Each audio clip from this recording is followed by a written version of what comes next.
Next up, we should have Brian or Tom from KeycodeMedia, correct? Are they here?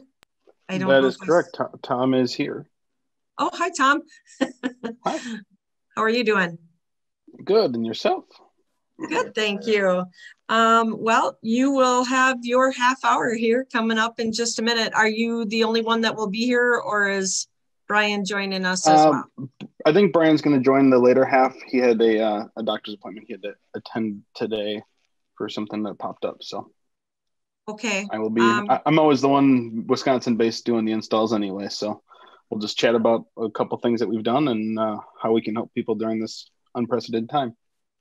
Okay, you can put yourself up there for speaker view. Let's see here. There you go, everyone. There. Everybody got our lovely PowerPoint slideshows everybody does nowadays? Yeah, yeah. Perfect. All right, I will get rid of this out of the way. So as we mentioned, my name is Tom Faber here. I'm one of the local engineers out of KeycodeMedia.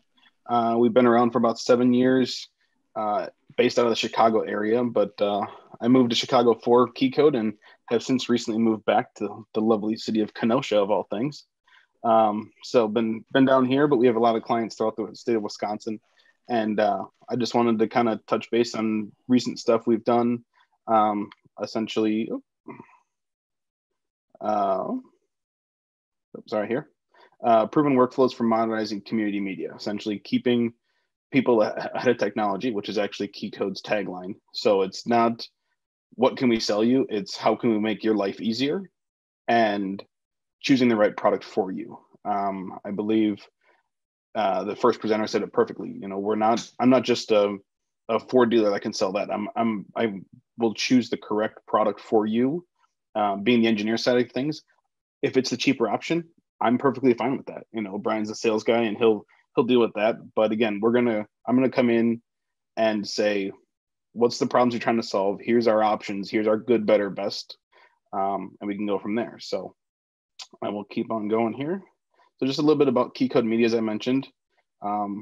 We have since expanded a little bit into audio and visual and digital signage, but otherwise we've been production and post-production, but with some recent acquisitions of the companies worldwide, US-wide, we have expanded our product line. Just some simple things. Obviously, you can see all the stuff we sell. As I mentioned, I'm not just going to come in and say you have to buy this or buy that. We're going to come in and figure out what's the best fit for you guys, both feature-wise and obviously being budget conscious. So, you know, this is obviously just our base idea what we sell. We have over 300 and we're adding more and more as we go. A little bit about our services that we've done. Consulting and design is usually where we always start. Again, we'll come in and say, what are you trying to solve? Sorry, my lab is sitting next to me and there's mailman's coming up, so hopefully she doesn't start barking at him. Consulting and design, coming up and saying, what problems are you trying to solve? How can we fix them and go about this correctly, compared to just saying, this is the product you need, buy it, and we'll make it work. And then the cabling integration, support, and everything is all on my end. I take care of that sort of stuff with being the engineer here. And then training after the fact, whether it's on site with the end user. We like to have trade shows like this usually, but obviously because of the pandemic, we really can't. So we try to get plenty of blog posts and YouTube videos and whatnot, live streams that we do to get out there. So just showing a couple things here that we've recently done since the last community media show up in the Dells last year. Our good old friends up at Algoma. This is actually a very fun project we've done. They reached out as an consulting engagement because they needed to replace their aging system. Everything was working, but they wanted to increase it, the quality. They wanted to obviously keep with the newer technology and be able to live stream and incorporate more computer screens and whatnot. So we came up, we did a site visit, we did a consulting engagement, gave them just a general list of products that are out there and say, you know, again, here's the good, better, best option. These are all the different price points you want to be at. And we did not force a specific product on them, but they turned that into an RFP that was sent out across the state. I believe several people replied. Walkthroughs were required in terms of the install and whatnot. We made the drive back up there, did the walkthrough, and we were actually awarded the project over everybody else. The big thing is we upgraded from the next couple slides here. You'll see there's some standard definition, older switchers, older titlers, stuff like that. We were able to upgrade to new all HD PTZ cameras, live stream using new tech Tricaster, updated their electronics playout system, took care of all that stuff here. And that has obviously helped a ton with this pandemic. A lot of city councils are obviously having to go remote, pull in Zoom meetings, or, you know, however you can get remote people in. So their old system, which I'm sure will send chills down Amber's spine, seeing what we were dealing with back in the day. Literally just single TVs, each pulling a black and white feed from those monitors. An older switcher, their old audio board was set up. Their graphics titler was in the upper right there. It was kind of, you know, I wouldn't say clunky. It worked, but they wanted to be able to get things a little bit modernized. Obviously dealt with some old CC's TV type cameras and their lovely playout system using DVDs upon DVDs and having to cycle those. We were able to come up and, as you can see, upgraded their audio system, freed up a lot of room on their desk. I think that was the biggest thing that Amber had seen was the biggest change. Came in and she had places to put papers and sort through everything, and everything was, you know, automated. So with this solution, we were able to put in a new tech Tricaster TC1. So that was, I have 300 more. People are trying to chat. Close that out there. So again, we did the TC1. We did 4 NDI PTZ cameras. So that was the ability just to be able to run one piece of Ethernet, and we were able to do camera control, video return, and power all over one cable. So it made, you know, pulling out all those extra cables out of the ceiling so much easier. Able to run everything up that one cable channel now on the right side there. Put in a Panasonic PTZ controller to be able to move cameras around, but everything was mostly on presets already. Left the audio system as it was because this was last August, I believe, Amber. I'm trying to remember exactly when we did that. May. But, June. So went through and did that install, got everything up and running. Obviously the pandemic hit, so I've been working closely with Amber in terms of how to get Zoom meetings in, how to get, you know, additional people, how can we bring back people safely and still keep this social distancing and whatnot. So that's obviously a big jump there. So we took all that tabletop worth of racks and the big switcher into a 2RU Tricaster. We left a DVD player option so they can actually still roll in old videos if they needed to. Otherwise, obviously, we can just play a single file. And then everything is over the network now. So a PoE switch, simple. It's standalone off their corporate network. So that way all the traffic is not interfered with, you know, people doing their emails and whatnot. We're able to stand this all up by ourselves. And then actually during a common council meeting, we actually came back up for that meeting to kind of sit back, and Amber kind of wanted me to do some things. And I said, you know what, I have faith in you. Let's, you know, we can run this. I'll sit behind you and just let me know if you have any questions that might pop up. And she ran that meeting perfectly. You know, there's a little bit of learning curve with the Tricaster, but once you know switching and it's done. We went through, built some graphics ahead of time. As an addition to the project, you can actually see we hung some monitors for the viewing audience in the background. So ran some extra HDMI cables throughout the ceiling, a couple splitters, but we have program off there. There's actually, was it like a 78-inch monitor that we hung on the wall behind the TV? Or behind the 72, sorry. Mm-hmm. We hung that monitor so that way all the board can see computer presentations a lot easier than, you know, the old TV on the cart and whatnot. So everything was taken care of that. But other than that, they've been able to live stream. I'm actually a subscriber to their YouTube channel, so I get notifications when they update new meetings, and every so often I'll pop in and just kind of make sure everything's good. But yeah, you know, Amber, I don't know if you have anything to add, but it's been definitely a fun project to work with. And anything else that you know from this side of things?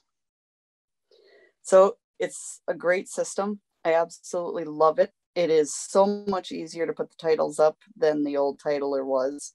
We actually still have the title maker in the office if anybody wants it. We actually aren't using the stream feature yet. I can't figure out how to get that. It keeps getting blocked, and I think it's an internal network issue allowing it to go out. This Tricaster system is an amazing product, and it actually allows to do like picture-in-picture. So with our old system, if someone in the audience was talking and the council was doing back and forth with them, I was constantly flipping that camera back and forth. With this system, we can actually put them both up on the screen at the same time, which is amazing. So, but it is a huge learning curve, and I have approximately 3 hours a week back there to learn this stuff. So I'm still learning.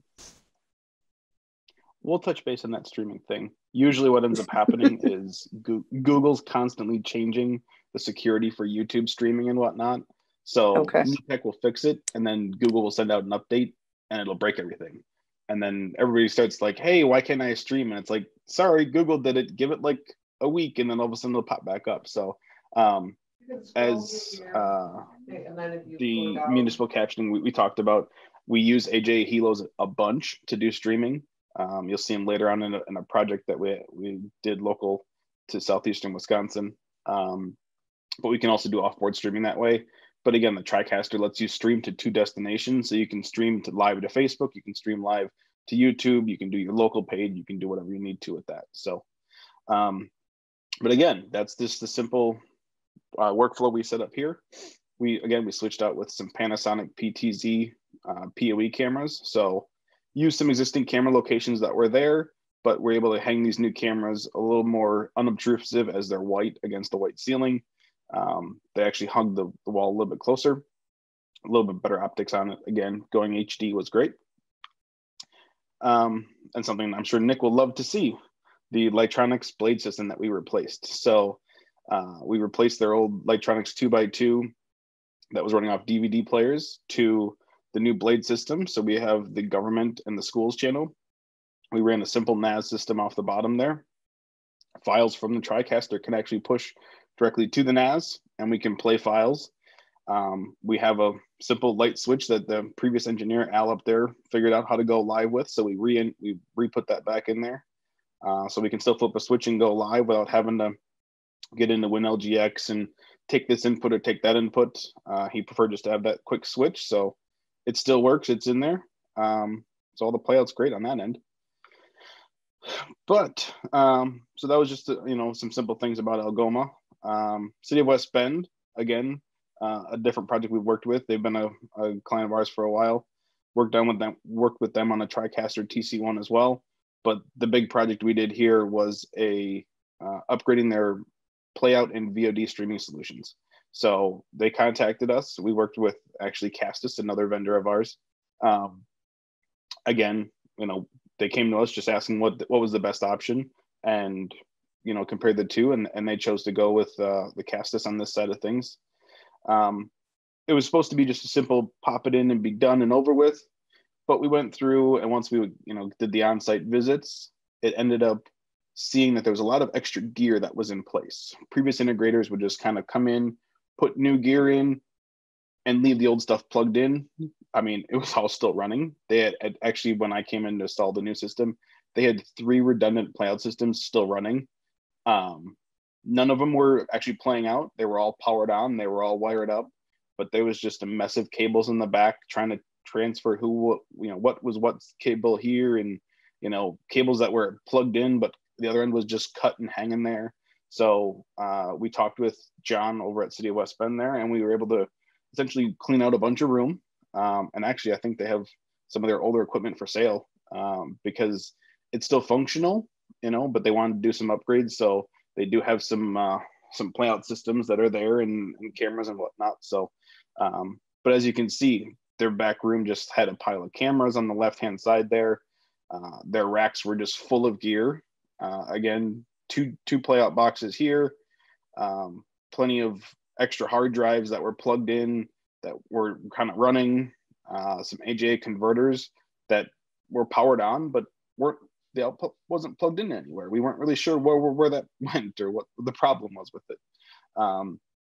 So again, we went through, kind of just slowly removed things one at a time. I think for the most point, we were down for maybe 10 seconds as we flipped over from one playout to another. But we were able to kind of clean everything up. And as you can see with the racks here on the on the top there, we went with the Castus Quick Roll and the Castus Quick Stream.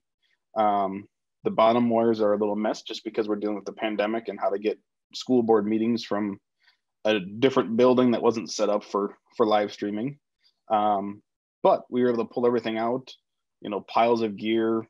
I mean, I'd say probably close to a mile worth of wire that was essentially useless. That was just kind of sitting there taking up space, making it look very intimidating. We were able to kind of clean all that stuff up. And actually, once the school board comes back on site, I'll be back in there doing any further modifications and whatnot. So keeping close to them. I see another chat window here. 286 wires. That's great. I'm surprised I went through and counted all that job. But, again, the big thing that actually ends up working out with this project is the Castus is accessible on the network from anywhere now. So, if John's working from home, he can VPN into the building and be changing slides or updating program runs or a special bulletin. If something's happening with this pandemic, he can just log in and make these changes without having to get into a separate machine and do this and do that. He can do it from his phone even, from out in the field. Somebody calls and says there's a problem. We can log in and take care of all this stuff right then and there. So, John, is there anything that you have that you know from difference on this side of things? Sure. The biggest difference that I feel like that we've seen so far with the improvement, one is the great space that we have now in our back room. It allows us a little bit more breathing room back there, but mostly it gave us a lot more control in-house to kind of update things as things were changing. So that's been the biggest thing that we've kind of noticed, is that it's been more easily accessible to get to everything and to kind of change things as it goes. It's been really great for when we're working out on the field. We've been doing a lot more live broadcasts out on the field this year with sports meetings and everything like that. And this system has, in my opinion, been a lot easier to use and made that transition just a lot more easier. So it's been a joy to kind of work with, especially since we started broadcasting our football games live this year, and people have really seemed to enjoy it. So that's the big difference, I think, other than the great e-cycle that we got to do right afterwards. So that was wonderful. Yeah, I do remember seeing that pile grow every day, slowly but surely. I was sitting in the back just tracing wires, clipping them out, throwing them in a pile. And every time you'd come around the corner, you just look and wonder, why are all these cables here? And how are we still up and running and broadcasting with all this extra gear that's there? So, but yeah, that was definitely a fun one we've done. Like I said, we'll be working with John a little bit here once the school board comes back into their normal building on how we can get some signals rolling in back and forth. But again, another great project that we've done, keeping clients going and ahead of technology. Oh, I need to click back on here. And then last but not least, for the presentation side of things at least, is my home city of West Dallas in southeastern Wisconsin here. We've worked with them probably for the last 6 years, slowly upgraded their cameras and whatnot, but they wanted to kind of cover more board meetings that were happening. So they'll have their common council meetings, and then when it goes into their different license and health and alcohol committees and this, that, and the other, there was no way to actually record those meetings for legal purposes, as well as stream them for the public. So they would have these little breakout sessions, and there's more and more requests coming in. So they kind of came to us and said, we need to be able to find a space to have these meetings, where can we record them, and how can we control them all from our Tricaster still that we've already had in place. They have an older Tricaster 860 they've had since before we even started working with them. But we went through and popped in some of the new tech NDI cameras. Again, one Ethernet cable, video, power, control, all that over there. Because it was an existing space that wasn't set up for board meetings with a dais and whatnot, we had to go wireless microphones. And they actually prefer that, because sometimes the meetings are 5 people, sometimes the meetings are 20 people. How can we be flexible and not, have mic cables running everywhere? So we popped in some Shure Microflex wireless systems, and then AJ video recording and streaming devices, as I mentioned, the Hilo, as well as the Key Pro for recording and whatnot. So their old system, obviously with the lovely Beta SP deck that's always there, because you never know, you might have to pull some files back from 1995, but we were able to get that still plugged in and whatnot. But it's mainly this first rack that you see there on the right. There's 4 Hilo devices. I ran a router setup, so we can actually have all the video come in, push program video out to different setups. And then right below that is our recording device. So the Tricaster can record certain meetings, but at the same time, if they're busy with one meeting and they just want to put a wide shot up to record for legal purposes, we have the ability to route that one camera on the audio feed through this system directly into this Key Pro recorder there. And then below that is all the new wireless microphones that we have there. So this is actually the mixers on this side of things. And again, everything comes into the Tricaster is actually Dante audio. So it's all network-based audio, so we don't have to run cables or whatnot. Pop over one more here. There's a close-up of the rack. Forgot I had that one in there. But you'll see these new tech cameras that we put in. Looks just like the Panasonics. We actually did this one before the Panasonics came out with those there. So both cameras function no problem, all IP control and whatnot. But then they wanted this camera that was kind of just locked down, backed out of the way. So there's this small little Panasonic He2 camera. It's less than the size of a soda can.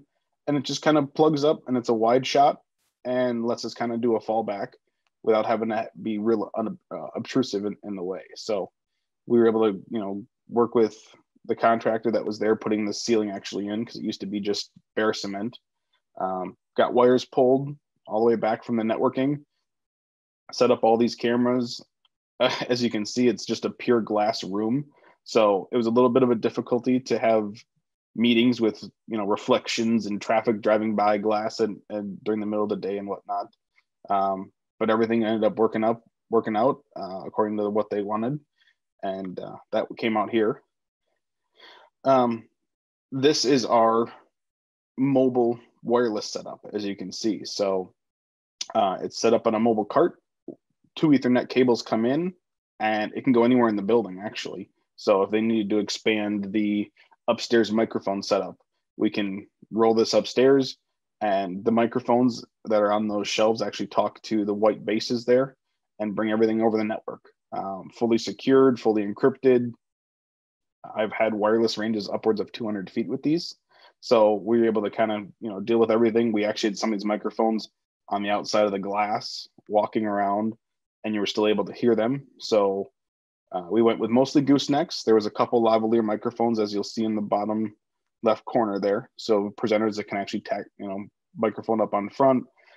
We actually ran 2 PCs in there as well, so they can do full on, desktop presentations. We can pull those into the Tricaster as well. So made for a fun time during the breakout meetings, having to switch inputs and whatnot. Again, a short learning curve with Dave over there at City of West Dallas, but he was able to, kind of figure out how to control these things. We're streaming, both to YouTube and to Facebook, and recording, uploading for that for legal purposes and whatnot. So it's definitely been fun working with them on that setup. I'm going to save this we have a conversation at 4:40, a little bit, just kind of about what's going on with Key Code. So I don't know if anybody, I will kind of just open up for anybody else. How do I stop sharing? Stop sharing. is there anybody else that kind of has any questions or whatnot of installs we've done, or any problems that you kind of have seen that you're trying to meet? And me being here, I can just kind of help out any questions that you guys might have, as kind of like a free consulting going on for a little bit for the next 6 minutes or so. Hey Tom, it's Jake in Oshkosh. Yes. We have some Tricasters here.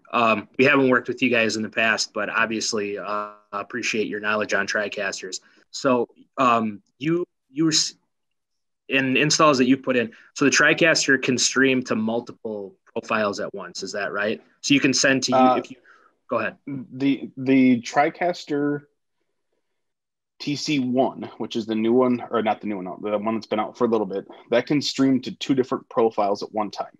So you can have, Facebook is real picky. They only want 720 video. If you give them anything more than 720, it's going to choke on it and you're going to have problems, and your viewers are just going to start seeing drop frames. So you can set up a 720 stream that way, and then you can set up a 1080 that goes to YouTube, and you can actually tell them to go to, send the 720 to 2 locations and send this 1080 to 3 different locations. You can set up all that sort of stuff there. Not a problem. So which Tricaster do you guys have right now? So in our studio, we have a 410 Plus, and then sure. At our government meeting locations, we have minis. We have a bunch of minis. Sure. So one thing we've always been kind of hesitant to do. So to give you this is kind of a specific thing, so I'll try and be quick. We have some old live view units that we used back in the day to get the signal from like the government, some of our offsite government meetings back to our building. And when those face issues, we wind up using the minis to just RTMP a stream back to our TelView unit right back into our master control. But when we do that, we don't then live stream to YouTube, which we would normally do, because we've been worried that if we try to stream back to our TelView unit and YouTube at the same time, it might overload the processor. So I guess I would just look, and I know you don't know exactly what we've got going on, but I would look for your opinion on that. Provided you have the correct amount of internet access coming in, like you're not sitting like on a 15 or 20 meg line coming in, as long as it's the same profile, you should be fine. Because again, it's just doing one encode, and it's just delivering those packets at 2 different locations. So you could definitely still do that. I'd be interested to talk offline in terms of what kind of live view units, what problems you're having with those, because we deal with live view. We've, I think we're number 1 dealer with them, number 1 dealer with Tricaster for the last couple of years. So they're old. That's the issue with them. We'll definitely work with, whatever we have, and we can, talk offline. Because I know my time's coming up as well. But yeah, you should be able to stream to both, no problem. Because again, it's just doing one encode, and it's just pushing it to 2 different locations. It's just a matter of checking that box to say, deliver RTMP and deliver to YouTube. As you should be good. Facebook is the one, like I said, that's really picky. A lot of people want to stream, spend all this money and do 4K encodes, and they want to push it to Facebook, and then everybody's like, hey, my streams drop and this is happening. And that's just what we deal with. So just kind of, knowing the equipment you have and where you're going to and what kind of specs they are. So. Okay. Thank you. Does anybody else have questions for Tom? Yeah, Tom, just quickly, the West Dallas, the Shure Microflex stuff and the 820 autometers, et cetera. Are you Dante on all of that? Yes. So we did do Dante on that setup, and we used the virtual sound card on the Tricaster to actually receive that setup there, because there were the old 860s only had, I think, like 4 or 5 mic ins, and it was impossible to try to get them mix those 820s into one mix and then push it in. So we just said, you know what, we have Dante, let's just do that, and it makes life way easier. So yeah, that is a great setup. We're using very similar setups in a lot of rooms. I absolutely recommend those. The Microflex line is amazing. No conflicts with RF, because it's all just running off of wireless access points. And yeah, if you can do it in a Dante shop, it's fantastic. Sure. I did see Brian just came in. Yep. Yeah. Brian just got back from his meeting. Brian, you're muted. We are done for our 10:30. So I'll talk with you offline a little bit, Brian, in terms of what we did. I did see somebody with just the name of John. I don't know. Is that John Oakey that messaged me? It's in the chat window. It's just as a private, but I don't see a last name or anything. So we will figure that out. But other than that, my time is up here at 10:30. So yeah, thank you very much. We really appreciate it, Tom.